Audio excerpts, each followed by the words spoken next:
তার মৌসুম সম্পর্কে আপনারা অবহিত আছেন। এছাড়া জেলা প্রশাসন আজকে আমরা রেডি করলাম আমাদের বিভিন্ন জেলা থেকে বিভিন্ন সেমিনারে যে যারা সেরা হবে, বিভিন্ন কর্মশালা হবে, বিভিন্ন ফুটবল টিম, বিভিন্ন টুর্নামেন্ট অনুষ্ঠিত হয়েছে, সেখান থেকে আমরা সেন্ট্রালি করব।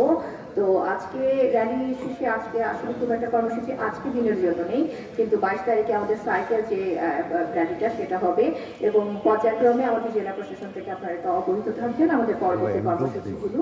এবং আজকে যেভাবে আপনারা সবাই মিলে স্বতঃস্ফূর্তভাবে অংশগ্রহণ করে আমাদের এই প্রোগ্রামটাকে অত্যন্ত সুন্দর করেছেন, একইভাবে আপনাদের সকলের প্রতি অনুরোধ থাকবে যে আমাদের সামনের প্রোগ্রামগুলোতে আসলে আমাদের যুবকদের জন্যই, আমাদের তরুণদের জন্যই আমাদের এই প্রোগ্রামগুলো, তাদের প্রতি আমার স্পেশাল অনুরোধ থাকবে তোমরা সবাই একদম আন্তরিকভাবে অংশগ্রহণ করবে। আমাদের পরিচ্ছন্নতা কর্মসূচি আছে, আমাদের ক্লিন সোসাইটি কর্মসূচি আছে, এছাড়া আমাদের যেটা বললাম বিভিন্ন ফুটবল, কাবাডি, ডিবেট, কুইজ, বিভিন্ন রকমের অ্যাক্টিভিটিস আছে।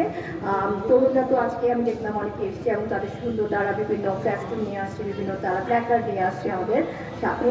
তো সবাইকে আন্তরিক ধন্যবাদ। আপনারা প্লিজ পরবর্তী কর্মসূচিগুলোতে একইভাবে আমাদের সাথে একইভাবে অংশগ্রহণ করবেন এবং আমাদেরকে সহযোগিতা করবেন। ধন্যবাদ সবাইকে।